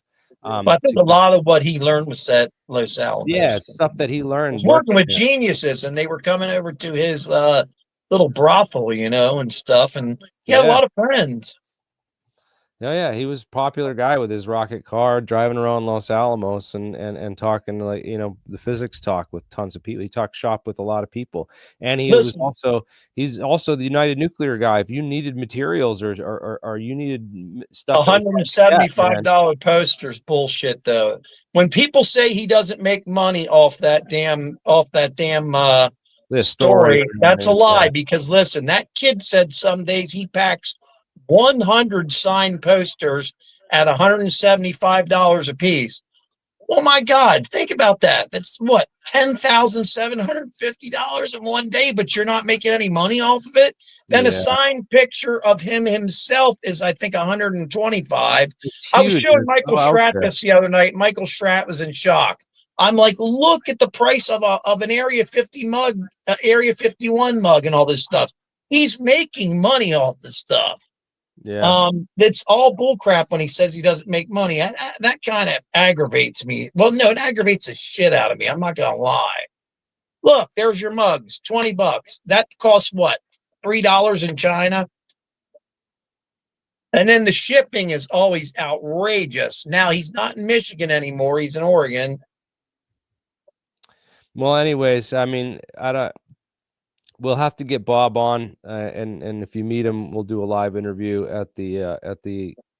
Jeremy, not many people are following these videos from Luigi. Listen, that one video has been out for 2 months, and it's only got like 18,000 views. I'm totally stunned by it, and I think it was because of that story when Carol Nadine Elzinger, his real first wife, not Tracy Merck, his first wife, when they found out she was arrested and did 6 years in state prison for murder, Bob cannot get, since he married her, there is no possible way he can get a top secret clearance. I know this for a fact because you have to go through what's called a, oh man, not an FBI check, SBI check, a specialized background check. And if your wife's a convicted felon, especially one that was convicted of second-degree murder and did 6 years in state prison, you are not getting a clearance. I don't give a shit who you are. And she was arrested for that in the 70s. Yeah, all that stuff that came out on Papoose Lake, you know. Yeah, and then what's his name? Gabriel, what's his name?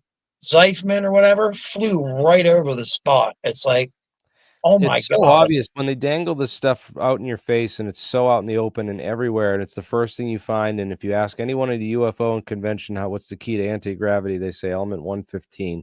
You know that is the disinfo. That is how the CIA operates. They want what everyone believes and what everyone echoes. to be the bullshit. That's exactly I was told they took a group of those people out there. The one, what's that? The guy from Tennessee, the congressman from Tennessee, that's really into this stuff, man. Burchett, yeah, Tim Burchett. I heard that Tim Burchett and like 5 other people went out to Papoose Lake, and there was absolutely nothing there. I was told this from somebody. I'm not going to say who because they'll probably get really pissed off. And I believe this story's true. Yeah, I mean, it's such this misdirection and distraction. We've proven that there's 2 S4s were real classified locations. That and one's where they made the B-2 bomber. Isn't that something? Yeah, so they must have they wove these top secret elements in the story, misdirected people to this other secret base, and I think that's when they moved all the stuff out of Area 51 and moved it elsewhere to like San Clemente Island and Antarctica and a number of other stations that are Diego Garcia. Yeah, Diego. Yeah, far away from prying eyes and stuff. And if they got an operation going on Diego Garcia, it would make sense that they disappeared those scientists and brought them there. And that would make sense if Bob was a disinformation agent to have all these S4s to confuse everybody. Think about that. We have one at Totopatas Range, and the other one is at Plant 42 Palmdale. And I was so stunned to see that in Jim Goodall's book, and Jim Goodall never mentioned that. And I know Jim Goodall. It's like I called Michael Schratt up. I got a hold of you that one day. I said, look what that says under the B-2 bomber or the the B-2 bomber line. What does that say? It says the S4 facility. I'm like, are you kidding me? How many S4s are there? Yeah, well, it must mean something. I mean, the facilities that they got out here, man. Yeah, look how blocked out it is, or is that water? I mean, this facility right here is the ground-based electro-optical deep space surveillance center on Diego Garcia. So I know. I heard that place is Ed's the first place I ever mentioned Diego Garcia. Oh yeah. Oh, look at these phased arrays. These hexagon arrays of phased antenna systems. Wow. They got something going on out there, and that's a big phased array system that looks my God. That looks like the airplane. Well, look how tall it must be off the ground. I mean, imagine if this is where they warp the plane to. They have in the shape of a plane also. Isn't that kind of weird? Yeah, man, this is weird stuff, what they do with these phased God, arrays. I got chills like running through my body right now. Yeah, they got some crazy shit going on at Diego Garcia, man, and I wouldn't be surprised if that. I mean, they got these are munitions storage bunkers. They got apparently a bunch of nukes and other stuff out there, ICBMs that they can launch from here. Oh yeah, I heard they can take the world over from that one island. Yeah, they got so much shit there. This is a power station, or so it looks like. No, absolutely. You can see the cooling towers. I think I'm not all sure. Them round things. Looks like cooling and ventilation. It might be a huge underground facility, but again, you can't. The water table's right there, so you can't do too much underground here. Oh, who knows, Jeremy? They built freaking Dubai, so they built Dubai. I mean, sure they can. Sure they can do something there. Sure they've done something there. Anyways, the airfield up here and the whole facilities, the barracks and other. It's quite a place. Any fighter jets? Is there any like F-35s or F-22s or? I would think it'd be loaded with it, but then again, the weapons they probably have on the ground they don't need any fighter jets there.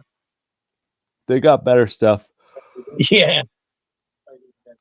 Like a laser that travels, or that thing that travels at the speed of light to just disintegrate ships that they've been talking about. quite a bit of stuff they got out. I want to see that thing, man. But And these are some. This is another like Pine Gap. Look at these. Look at these domes. Look at the size of that dome. I know they're radar domes. The power look at all them in a row. The power that these. Look at this one. I don't think I've ever seen a radar dome that big before, man. Amazing, huh? What's the width on this? Hold up, I want to see. Looks like a football stadium. Get the size of that son of a bitch. Look at the shadow it leaves. I mean,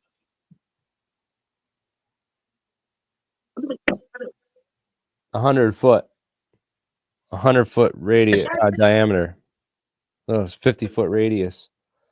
Are you sure it doesn't say 1,000? Oh yeah, 100 foot. Yeah, 100 foot. It's crazy. It looks bigger than that. That 1,000 foot would be massive. That would be bigger. Oh yeah, that's true. I was thinking more the size of like a like a football field, like 300 feet. Yeah, that'd be huge, like a football stadium. Now, what's that? That's like containment stuff, sewage, like tailing ponds or sewage treatment. But yeah, I gotta wrap this up, man. It's been a good stream, and thanks everyone for watching, and yeah, man. We need to get together and do this more often because things are getting crazy, man. They're getting man. It's just a whole bunch of nonsense. It's almost like the government's at a civil war with itself, and it's like the overseers, the Illuminati, are very real. The New World Order is very real because you got that Tim Burchett, man. He's working so hard at this. I respect the hell out of that guy. And I think Chris Mellon has stuff he wants to say that he can't. Now, I do want to say something too. People give Tim Gallaudet a lot of shit because Tim Gallaudet never was an admiral in a warship or something like that. No, you know what he was? He was an oceanographer, but he was an admiral. The guy is extremely smart when it comes to the ocean, and the stuff he's seen that he can't talk about, I'd love to know, because he was constantly being shown stuff that was like, hey, look at this fast mover underwater, and stuff was going at incredible speeds underwater, you know?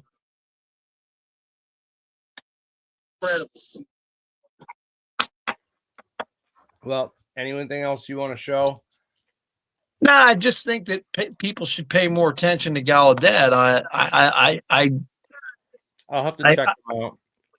I've watched everything he's done, and I think that some of the stuff he says is just absolutely amazing. He talks about gigantic UAPs underwater going 800 knots, which is, I forget how many miles per hour, but it's insane. But people have been giving him a bad rap, and I don't understand why. He's got NDAs and all kinds of stuff. The guy doesn't want to go to jail, but he knows more about the ocean than probably any of these people on here. Yeah, there's a lot of stuff in the ocean.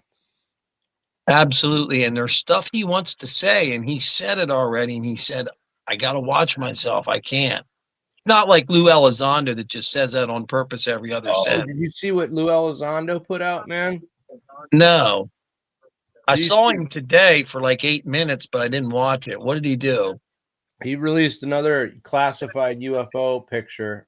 You know, remember how he did this one? The fake one above his house?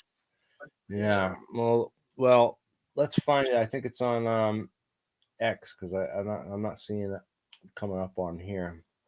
But was it? Yeah, it was today, right? I didn't see it. I just saw him standing there. This is the photo, and it took less than 24 hours before someone found the exact place on Google Earth where the photo was taken. I was going to say what that is probably two piles of dirt, right? Because remember that happened at Area 51. They said, oh my God, look, here's a UFO above the ground, and then below it was a black thing, and the guy walked over and took a picture of it. Remember that, Jeremy? We had that guy walk, or somebody we knew. David Hilton did it. David Hilton got that guy to walk over and take the pictures. It was a pile of stones that were black on one part, and then next to it was a pile of lighter colored stones. Remember that? Yeah, it looked like a That UFO. was hilarious, man, because we embarrassed everybody that was involved in that. Optical illusions and stuff. But check this out. It's called center pivot irrigation. And if you ever Okay. float an aircraft, you'll see these circles everywhere, you know? Yeah. And the Well, way that's it like works is farmland. They have that stuff right next to area, right next to farmland, and it's a big giant. There's a water supply in the center somewhere, and they hook up these giant wheeled sprinklers. It's like a giant sprinkler, and it goes in a big giant circle, man. And it looks like a huge circle. But that's what, you know, two of these. One's a brown, you know, this is like darker soil. Well, I imagine if you're out in the desert, that's how they feed themselves. Let's think about that, or feed the cattle. There's tons of farmland out there, so this is how they you know, make viable farmland.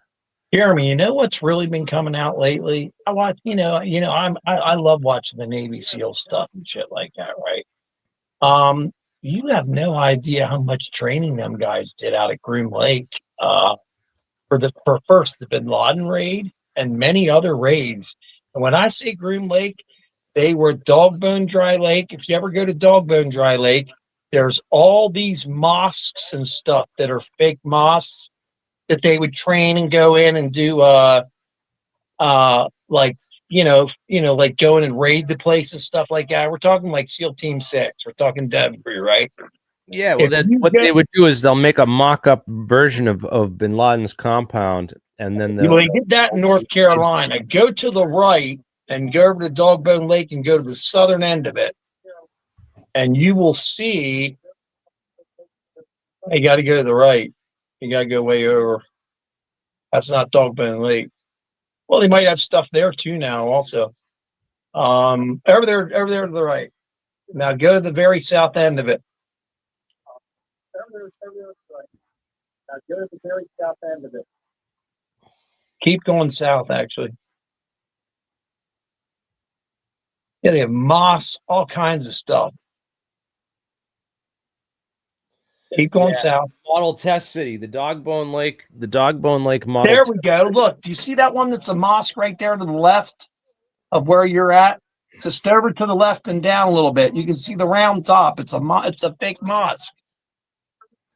Yep, they build all these fake buildings out of shipping containers, and they run. They're trained for close quarter combat. I know a guy that was there.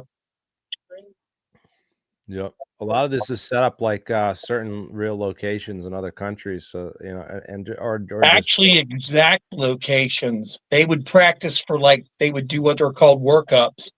There's a lot more there than there was before. Oh yeah, they build all this shit. That's awesome.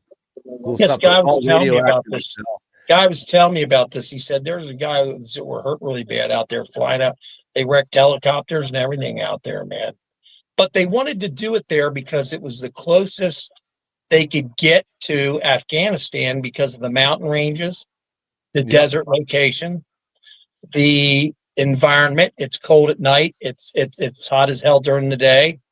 Look at that. Just imagine that. I mean, oh yeah, crazy. Yeah, the Bin Laden compound was identical. They had that in North Carolina, and they tore it down. I wish they should have left the damn thing up, but that lady that found him is just amazing. I know. I don't think you believe this story, do you? I know. I don't. Well, I want to get going here tonight. All right, bro. It's late. I want to shut this down, but yeah, we got to do more streams like this. That was awesome that Ashton jumped on and joined us, man. Man, he's really gotten popular. I'm so shocked. When he first came on, I laughed. I'm like, man, how can that guy tell that's not fake? But what if it isn't? I don't have the expertise to really, and I'm not going to hang my head on one thing or the other. It did have some skepticism about it at first and stuff, but there's just so many weird things about the timing and how it was put out. And then when you watch Ed talk, it makes you really wonder. Ed talks about that on the, they talk about the plasma orbs on the friggin' SR-71. That was in 1998, bro. And, I know. and technology that they were just starting to work on at the time. So it's in line with some stuff, man. And I think that is. Remember the two SR-71 pilots that Ed named? Yeah. They're still alive. I talked to one of them. They are? Nuh-uh. Yeah. Yes, they are. I want to talk Yes, to they are. I talked to one of them. He verified that what Ed said was true. He said he was sick for like 3 weeks. After having, and he just said an encounter. He didn't say exactly what Ed said. He said after having an encounter, someone I know got me in touch with him. I'll just put it that way. Someone that's old, that was in the Air Force for like a long time. You could probably guess who it is. Yeah. He knew exactly who I was talking about. Got me in touch with him. He goes, Ed was a really good friend of mine. He said, all I can tell you was the encounter made me sick for like 3 weeks. He said my head was like pounding. And then that's when I said, oh, the bees in the brain syndrome type thing. Yeah, that's what's happening to these pilots that are flying F-35s and F-22s. They're getting sick, and it's the UAPs will not attack. They'll attack you or whatever's coming off of them. Radiation, who knows, is making them sick. Something is. It's amazing that Ed talked about all this back then, and that. But he's a liar, right? To Corbell and them, you guys listening, explain this because now you jerks are talking about this. Fuckers, pisses me off. Yeah, the whole thing's a big mess. But I'm glad that Ashton is getting information out there on some of the science and stuff, and I hope that guy's kicking ass. I'll tell you that much. I don't understand hardly anything he talks about or you, because I'm not a scientist, but I can do the research part of it. Yep, I like doing the research, and there's so many cool stuff to research these days. But as long as we keep pushing on the science path and getting people to fact check this, we'll be able to sort out the disinformation from the real information in all this. And I think that's literally the game here. I'll get Michael Schrad on here. We all have our own specialties, but that guy right there is on another level of anybody else when it comes to UFO cases. I don't care what anybody says. There's no one that even comes close to him. I talk to him twice a day. I'm going to call him here in a little bit. He just moved to New Mexico. To be next to the National UFO Center is just unbelievable. He moved there. Yeah. The guy, I'll try to get him on next week. He didn't want to come on this week for some reason, but he just moved there Easter weekend. So I'm going to be going out there pretty soon. So ought to be pretty cool, Ashton does a decent job with the science. I really should do more science. I should do more science. I just don't have the time anymore, like the patience. It's just I'm burnt out on a lot of this stuff. So it's like old news to me, and it's like I've been telling people the same thing. I know. Why do you think I took 2 years off, Jeremy? Now I'm reignited. I'm like I'm all over the place, man. Hey, by the way, I'm still thrown off of Twitter. Why did that happen that day? I never did anything wrong. I think there was a purge, right before the Skywatcher shit dropped big. I got purged, and a number of accounts like us got purged, man, because I think that we were really making too much waves on calling out the disinfo ops and the psyops as they emerged. And I can't even get Alex Jones on there. I saw those Skywatchers guys. They were out at this conference, and they like. That was awesome. Like we have helicopters. They're showing pictures of freaking migratory birds and saying that they're like a certain type of UFO, and and that I mean, they were supposed to have the best cameras, the best equipment. They were going to get the real evidence of UFOs, and They really, were birds as guys in the helicopter. The guy in the helicopter. man, they showed some videos that everything was blurry or crap, and they're like trying to they're fronting and saying that they have all these types classified, and that they have different dog whistles for each type of UFO, and they know what civilization and star system they're from, and all this crap. And it was just like, man, this is like, I saw you simulcasted it. Well, that pissed me off. I don't know what the heck is. Yeah, I simulcasted that. I couldn't actually. He wouldn't let me record and simulcast his presentation. I didn't get to I didn't get to record. No one was allowed to, because I asked him for permission beforehand. He's like, "Nah, no one can record this." Well, I wouldn't have. If you paid to get in there, I wouldn't have paid. I wouldn't have asked him shit. Public. No, it's private. You pay. Wow, man. Because he was saying there were 4 UFOs, and he was saying if you watch, the one will come up through here and there. And sometimes they have birds. this dog whistle, but it's classified. They can't teach people how to do the dog whistle that supposedly calls these UFOs, or that they have certain psychics that work for the team. And we all did an experiment. We all went up to the deck of the USS Hornet, this aircraft carrier, and there's about fucking 40 of us people up there, and we're all trying to summon UFOs, you know, with our mental brainwaves. Danny Sheen was up there too for a little while, and Jesse, nothing showed up, man. Nothing. We a couple guys started flying their toy drone around after a while because they got bored. Nothing happening, and it's a shame, but you know, I know the guy was at one point saying we need more money, and that's when I was like, okay, maybe this is a scam, you know. Yeah, man.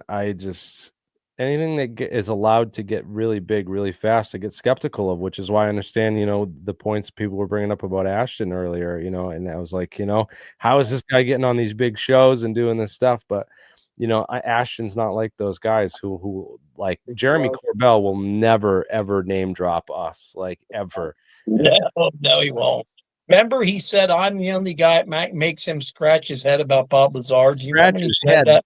More like pull his fucking hair out, bro. Because I would just rip him apart on every single thing he'd bring up, and it would piss him off so bad. He goes, skepticism is great. And then he'd be like, that he mentioned my name. He's like, he's the only one that makes me want to pull my hair out. Remember that? That was so funny. You and I were laughing. He met me and you. He just didn't want to say your name. Yeah, he knows. You know, he won't even give us that attention. He won't even talk about Bob anymore because Gene Huff cut him, and them cut him out of this new thing's gonna blow his. Hopefully, will blow his thing out of the water. You know, it was funny that Luigi said the other day. He goes, I want to tell you something. He goes, this film we're doing, you'll see 95% of Bob Lazar instead of a guy sitting on a toilet. He goes, and 5% of Bob Lazar. He goes, we filmed Bob Lazar almost the whole time. And I guarantee you that is under Jeremy Corbell's skin so freaking bad. It's got to be. Oh, it's got to be. It's got to be eating him alive. And the award for worst shill in the universe goes to Corbell. Anyway, I'm gonna leave it at that, guys. Keep up the good fight. Keep calling out these fake shills in the mainstream media and their stooges, and we're gonna get the truth out one way or the other, even if all 200 of us. Real quick, hey Corbell, if you're watching, man, you're getting old looking, bro. All of a sudden, you look like you're 65 years old, man. What's going on with you? Did you notice that his hair is totally gray, his beard's totally gray, his hair's falling out? It's probably all this bullshit he's putting out, and people getting 1 million emails a day from his fanboys. Oh yeah. Well, he probably knows that he's getting all this popularity, which he knows is astroturfed and not legitimate. And then he looks, and whenever he reads all the actual comments, it's people that watch our stuff and are like, "This is fucking garbage." And we know we're probably getting actually like 1,000 people watching us live with the amount of comments and the engagement and everything. You know, they're nerfing the numbers totally just to absolutely. The bastards wouldn't even give you a plaque at 100,000. And where are you at? 100? How many people do you have now It's like signed on? 115, but man, it's hard every one, and I get people sign off all the time, and then they get the trolls that will come in and be like, oh, this guest is terrible, and you know, just like try to turn everybody off on all the information and all the personalities, all the people that are involved in getting the truth out. Oh, believe me, I've been through it. I've had all my computers destroyed. I'm telling you, man, as soon as I got back into this, I was on a podcast one night. Both my computers blew up at once. I'm not bullshitting. I got a brand new one sitting here on the floor. That one I have to take back. It's very expensive. It's $4,000. I can't get it running for some reason, but I just haven't gotten a chance to take it back yet. It's not the factions and the intelligence. It's intelligence people like realizing that everything is run by a corporate oligarchy and a company. Like it's controlled by a small group of rich people, and those are the people fighting everyone, and getting us to fight each other. So yeah, it's scary, bro. I tell you what, I was scared at one point in my life when Ed was alive that I was going to get killed. You know that. You can't be scared. I was never scared because it's like, you know. Yeah, but were you ever approached by two guys? One was like 6'7", one was like 6'8", and I'll never forget it. I'll just never forget what happened that time. It's 2013. And I was like, who the fuck are you people? They're like, come with us. I was like, I'll catch you next time. See if we can get Dave Marler. I want to go see Dave Marler's archive and go down to hang out with Strat, dude. That sounds like so much fun, man. I wish I'd. Bro, he wants us to come down there and stay for a week. Let's do it. When you tell me when you can do it, because I know you have kids. Tech, man. Take your wife and stuff along if you can. She's gonna be mad. I don't know. I gotta sell her because she was looking forward to going on back to Albuquerque, New Mexico, but because that's where Tesla. Oh, bro, does she have any girlfriends that are good looking? Tell her to bring one along. I got rid of mine. Mine cost me $90,000 last year. That's when I decided I had to kick her to the curb. Well, $90,000, bro. That's a whole nother story, man. Anyways, yeah, we'll have to figure it out because, man, I just don't know what to do with. We got to go look at David Marler's collection. We have to do this because Michael said it's at least 4 or 5 times bigger than his, and it's 4 like giant, like trailer looking like things at a high school. They had to move it because Marler is a very smart guy, very well off. He had an addition put onto his house that was so large to house all this stuff.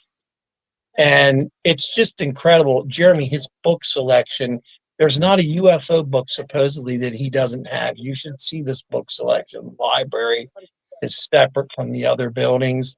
It's I've seen stuff on his website, man. On David Marler's website, man. It's pretty. His favorite thing's flying triangles. He didn't believe Ed the other week.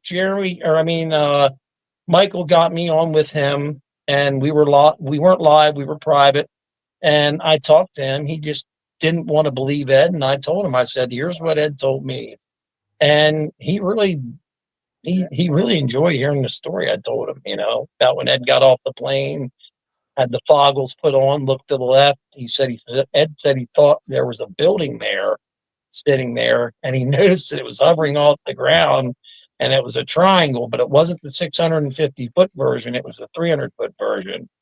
And they put them foggles on. No one ever talked about them foggles. And then finally, a guy a couple years ago talked about them that was definitely confirmed at Area 51. P.D. Barnes talked about them. Ed was the first one to ever talk about them. Ed was the first one to talk about these plasma craft flying around something going 3,600 miles an hour like it's nothing. Yeah, that's definitely interesting. A lot of the stuff that Ed talked about, you have to go back and revisit this stuff because you didn't catch it, and you're like, wait a minute. Yeah. Well, it ties into Ashton's story. That's what I thought right away when I saw Ashton's story. That's pretty crazy because if that's the technology that they were using, and that's how far back it goes. The 70s, the early 70s. Lots to investigate here. There's so much, and they'll keep it covered up. They won't ever let people friggin' get to the bottom of certain stuff or connect certain dots, man. Go to David Marler's picture there, that triangle, real quick. Just go to it real quick. Yeah, they should. That would be great. No, I mean go down a little bit on his website. Go, man. It's 2 hours, and I want to wrap this up. Oh, okay. I didn't know you're on that long. God, what time is it? Yeah, it's like 11:30. I remember we used to stay until 6 in the morning. And I know we could. I'll probably be up for a little bit more. We'll hang out. Don't just leave. Don't leave just yet. But no, I'm staying up all night, dude. I got something. I'm putting a motor in a car. I'm putting a motor in my vault or my turbocharger.